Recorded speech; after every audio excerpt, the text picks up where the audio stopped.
Hey, everybody, welcome to Reddit Thursday. If you saw me live yesterday, I did in fact think yesterday was Thursday. So you get me live twice this week. Mm. If you're new to this channel, I'm Erin. I am a virtual assistant who teaches tips, tools, and tutorials to VAs. And on Thursdays, and sometimes Wednesdays, apparently, I like to go through Reddit feeds for inspiration because Reddit is live, anonymous, things are happening in real time.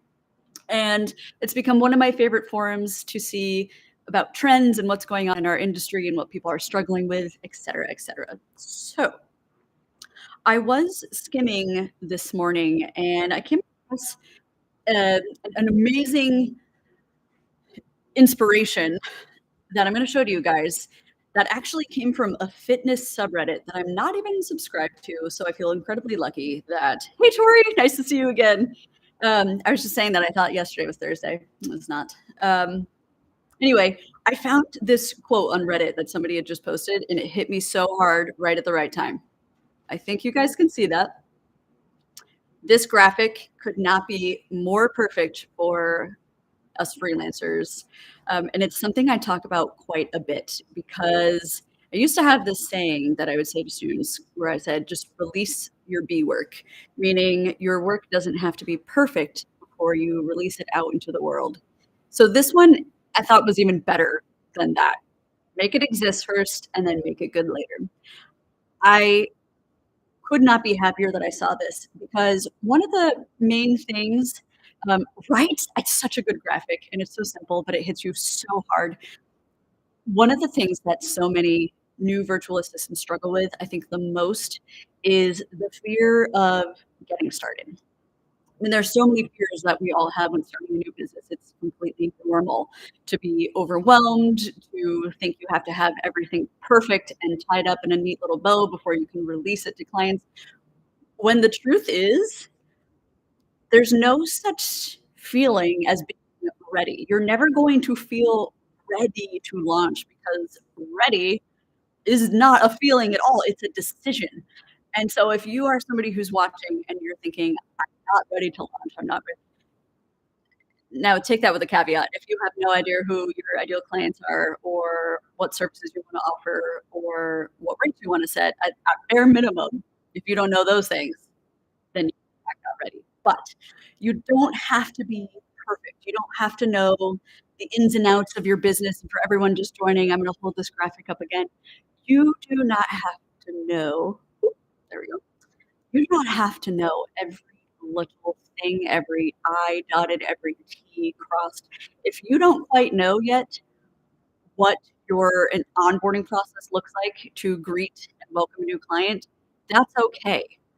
You can figure it out as you are doing the job. So I just want to repeat, ready is not a feeling, ready is a decision.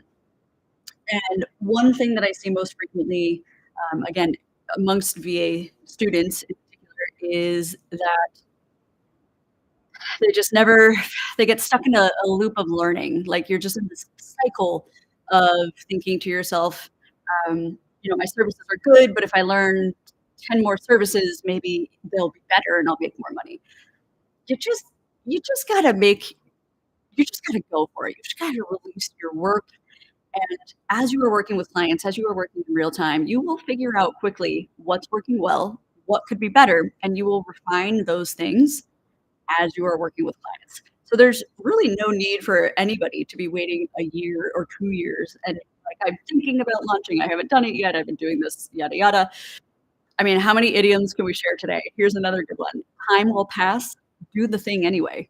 So, that was actually the only Reddit post I even wanted to share today just because I thought it was so rich about not getting stuck in this learning cycle. And, if anybody this could be the shortest live we've ever had, but if anybody joining today has any questions about their business, consider this office hours, and I'm happy to answer them. So you can type your questions into the chat box, or if you yourself are struggling with this notion of, am I ready to launch? Am I not ready to launch? Are you stuck in a learning cycle? Share the comments because you are far from alone. And we've got a couple more people joining today. This is what we were talking about. This is the most perfect graphic for your VA business. Just make it exist, and then you can refine later. And I think that's good advice for really anything in our lives. Far too often, I think we are stuck in perfectionist cycles, and I myself am a recovering perfectionist. I used to overthink every decision, every email. It would take me far too long to get tasks done because I would just ruminate over what could be better, what could be different. And then I realized that serves nobody. I was stressing myself out, and my clients were waiting on me longer than they should have been. So it was a learning lesson. Um, Amarachi, yes, totally agree. Learning on the job is absolutely a thing, and I'm so glad you said that with the 100% emoji because you're 1,000% right. And I'm glad you're doing it too. I meet so many new VAs who are scared to do it, or when I tell them, like, "Hey, you might be really good at certain skills that you can start selling today, but I guarantee you will learn more on the job." And they're always like, "Oh, I don't know." I'm like, you will learn on the job. It's like with any job, you will learn how to do things more efficiently or better or differently, or you'll find a service that you never even considered before for your business. That's certainly happened to me. Not seeing any questions roll in today, which is great. Well, not great. I mean, great that you guys don't have any questions about your business, but if you have anything you're struggling with, or you want to share wins, I'm trying to think if I've had any wins lately. I do have a win to share. Um, I recently started using this filming software, called Focusy, and the purpose of it is to have faster automated editing for videos because it takes me forever to like hours and hours to edit short videos. But I also realized with this particular AI tool that as the AI is following your cursor, it does things like automated zoom, or you can add highlights to certain sections. It's a lot more visually interesting. And the screen is much cleaner because it keeps you in a circle on the side and you can see the screen.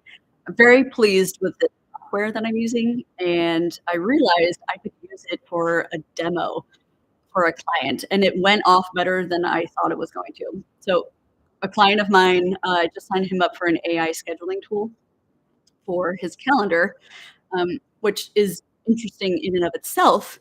And because the little bot that helps with scheduling is actually wicked fast. And yes, I just said wicked fast. It's pretty amazing. I'm very pleased with it. So he wants to adopt something that's available 24/7 so that he can be scheduling meetings, with clients that he has abroad that are 12, 15, 17 hours ahead of him.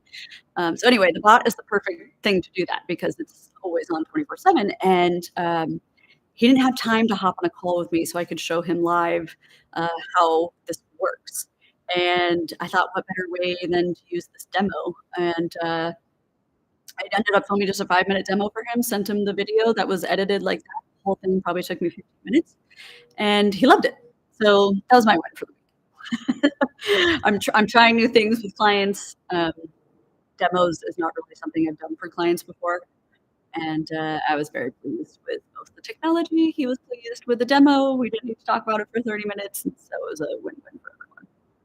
So yeah, if anyone has any other wins that you're doing or experiencing in your life or your business, let me know.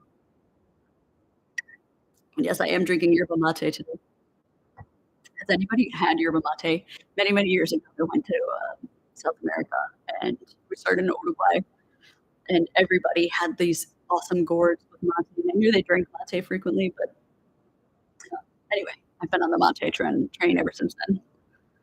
Okay, she will love your name, first of all. Love, love, love. Which services are in most demand? So that's a great question. Um, that is changing a little bit nowadays with the rise of AI. Interestingly enough, I'm finding clients want virtual assistants to lead AI systems on their behalf. So I know it sounds crazy, but if you think of it this way, it makes sense. Busy clients do not have time to learn AI technology. They don't have time to keep up with all the changes that are happening constantly. They also don't have time to learn how to prompt correctly because we all know it really depends on what prompts you're inputting to get valuable outputs. Not to mention some of my clients, they're interested in it, but ultimately they don't care enough to even like look into it themselves. So I recently actually pitched my clients on AI services, um, and they jumped at it, which I was thrilled by. I said to them, "I will be your AI lead. I can use AI to connect things like, I'll use an AI agent to connect your inbox to your calendar, and I will do the prompts and whatever."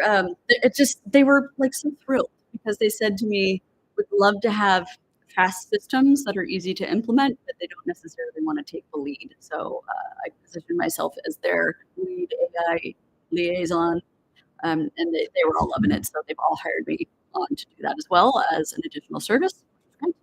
But in general, She Wolf, I'd say in general, um, like admin skills are always in demand. These will always be things like uh, booking travel, particularly. AI is trying to do it, but it can't quite do it well enough yet. So booking corporate travel, uh, booking personal high-end travel is always a good one for big clients. That's because you really have to know and ensure that you're booking clients in the most relaxed way possible. Like, if you think about it, clients are going to busy meetings. They've maybe gotten 4 hours of sleep. They're now on an international flight. How do you guarantee that they're going to get to their next meeting looking as well rested as they possibly could be? And so that means you have to be really hyper vigilant for like booking them cars, make sure those go off without hitch, booking them airlines that are more theoretically trustworthy without time delays. And how do you get them through international customs faster? Are there services at the airport internationally that offer VIP services that help them just jet through customs faster? So it's just things like that that clients really appreciate. And also, in demand are still things that you have to do. Um, but that's better suited for a human. So I'm seeing the rise, which is really interesting, in cold calls or calling on behalf of clients, which it's not really been a thing before, but more clients are reaching out to VAs to have them call prospective customers on their behalf. So that's been kind of an interesting in demand thing coming out in 2025. But something you can do for yourself is even just Google in demand admin services 2025, and you will be amazed how much data comes up on the internet. So it's a gem. I actually do Google like annually, sometimes biannually, but usually once a year I'll Google in demand skills for 2026, what's coming down the pipeline. So that's been really helpful to keep abreast of things. And Tori, I am seriously celebrating with you that you had not one but two discovery calls this morning, and that is freaking awesome. I'm super excited for you, particularly because you seem so excited about the second potential client. Um, and if you have any tips for other people watching, I love to talk about discovery calls, but if you've got any tips yourself that you want to share for things that have worked well for you for discovery calls, um, what's your process like? Do you research the client's social media and websites beforehand? Do you prepare questions for yourself beforehand? I'm super curious to know what your process is like. And if you are inclined to answer that, I'll give you some time to respond. But I can tell you for myself, anytime I have a discovery call with a client, I immediately check out their website. I to get a better sense for the work that they're doing. It also helps me get a sense for maybe where they might be struggling or what tasks they might need to take. I check out their social media feeds so that I can get a sense of their tone. Maybe they talk on social media about things they're struggling with. Maybe they talk on social about wins that they've had. These are all great data points for you to really showcase to the potential client that like you really understand them, your business, you're excited for them. You can also talk about their business a little more. I like all people love to hear about themselves. So if you get on a call with a client and you're like, "You are doing awesome work. I loved your post about blah blah blah the other day," they will be like, "Oh, that feels so good." That's a great way to start a discovery call off. All right, Tori, love this. I definitely look at the clients before the call, social media, websites, LinkedIn. Yes. I'm trying to figure out the best way to go about calls. Oh, awesome. I'm so excited that you're here. Congrats on joining the VA world. I would say something that, you know what? Let's just hold on. I got something for you guys. Give me a second. I'm gonna share with you. I just have to find it. A a bunch of questions that I have always pulled up when I do my discovery calls, and the reason that I have these questions off to the side is because I found that some clients have not ever interviewed a virtual assistant before, and so they don't really know how to do the informal interview. Like, I've definitely had clients get on a call with me before, and they're just like, "So, do you have a dog?" And you're like, "Okay, this is totally irrelevant." So, shoot, what did I label this? Hold on, I recently I recently removed all of my stuff around on Google, which was clearly very smart. Where did I put that new folder? It's a great question. I will find it before we end this call. But the questions are good fallbacks so that if a client is struggling to ask you questions, you can take over the call and you can say like, "Okay, you know what? I your website, I love what you're doing. Can you tell me what your biggest pain point is right now? Or can you tell me what your biggest goal is right now and how I can help you achieve that?" So I will find and I will share that sheet with you because it you don't have to use all the questions, of course, but it can be helpful to cherry pick based on how the flow of your conversation is going. I find it to be immensely helpful resource, and it's one that I've refined and created for myself after doing discovery calls for like 12 years. Um, Alicia, love this question. I am actually creating a program right now as we speak. I'm writing a program. So, Alicia, for people who can't see, your question was, do you have a video on how to offer AI services as a VA? Yes. So I'm going to make a YouTube video about it because I love to be transparent here. And then I am also going to include it in one of my courses that I'm working on right now. The course will be on my website, and it is a program for the must-have hard skills, how to do everything like travel booking, lead generation, inbox management, et cetera, et cetera. It is must-have skills for soft skills, how to match your client's tone, how to communicate with them, how to handle troubleshooting issues should those come up. And then the last section is going to be entirely dedicated to AI, because I personally think that we all need to be using AI in our services, and clients are jazzed about it. So this is a perfect opportunity for all of us to add more services. So um, I can't quite. You know what? I will try to get this out that AI video out in the next 2 weeks. So I've got one coming out on a tool called Thunderbit, which I talked about on yesterday's live about data scraping, and then in 2 weeks I'll have one that comes out about AI. I'm just making a note to myself. Okay, awesome. That's a great question. I'm so glad you asked that. Thank you so much. Um,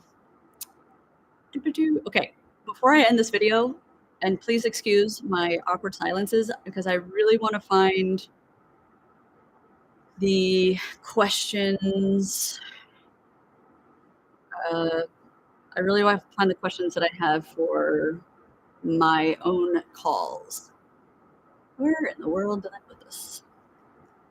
All right, let me open my template vault. By the way, I have a template vault for all of my students in my program, the blueprint. There's almost 100 scripts, templates, uh, Excel sheets, like everything, email scripts. There's almost just it's everything I've ever built for myself to make everything easier. Exploratory call guide. Good grief, I found it. So this is in the vault that my students get when they enroll in the blueprint, and I would love to share this with you so that you guys can all have this and keep it for yourselves. Consider this a fun little YouTube bonus. And then, um, if anybody is considering uh, a program, shameless plug, please check out my program, the Virtual Assistant Business Blueprint. You get all these fabulous templates. For the exploratory call template that I just shared, by the way, again, I just want to reiterate that these are not questions that you have to ask. There's like 12 questions in here. You don't have to ask all of them when you're on a call, but it can certainly help if the conversation with your potential client is waning, if they're not sure what to ask you, if it's getting a little awkward. Pull up this sheet as your backup and be like, "Hey, like, have you ever worked with a VA before? If so, what worked well? Or if so, what didn't work well?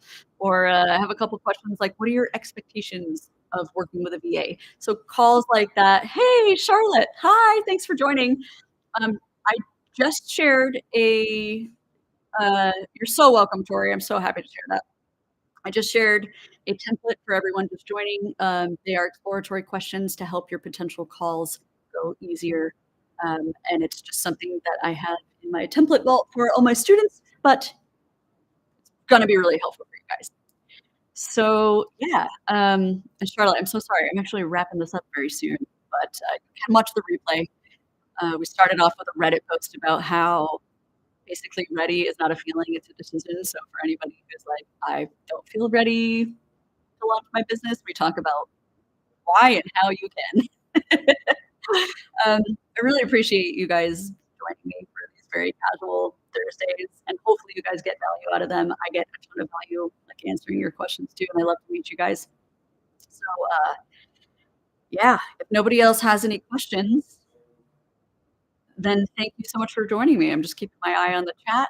I do believe there's a little bit of a delay between my speaking and what actually gets to you. But yeah, definitely check out that document. Everybody bookmark the document. Um, it is uh, it is locked, so you cannot edit it yourself. But if you're familiar with Google Docs, you can go up to File and save a copy for yourself, or download a copy for yourself as well. That's very helpful. You're so welcome, everybody. And Alicia, thanks again for asking the question about AI. I'm gonna get that video out for you because it's gonna be a good one, and I'm very excited to talk about it. Amarachi, thank you so much for joining. It's great to see you here. I really appreciate you guys, and I hope you guys have a great Thursday. It is actually Thursday. I know that now. Not like yesterday, where I thought yesterday was Thursday. Mm-hmm. All right, guys, thank you so much, and I will see you live next week. Bye.